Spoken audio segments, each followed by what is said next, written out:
ఇక్కడ చూస్తున్నారు కదా, అమ్మమ్మ వాళ్ళ ఊళ్ళో నిన్న ఎక్కువగా గాలి రావడం వల్ల మీకైతే కనిపిస్తూనే ఉంటుంది కదా, ఇక్కడ చాలా ఎక్కువగా గాలి తుఫాన్లా వచ్చిందండి. ఆ గాలి వచ్చి ఆగిపోతుందేమో అనుకున్నాం. అప్పటికి తర్వాత మబ్బు కూడా చాలా ఎక్కువగా అయిపోయింది.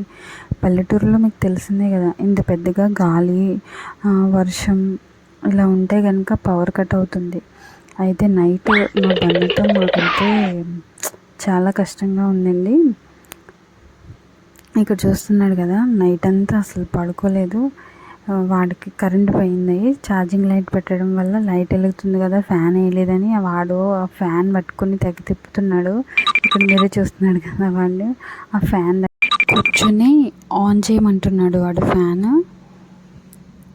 లేకపోతే అస్సలు పడుకోడు. బన్ను అయితే నైట్ అంతా అయితే చాలా కష్టమైంది.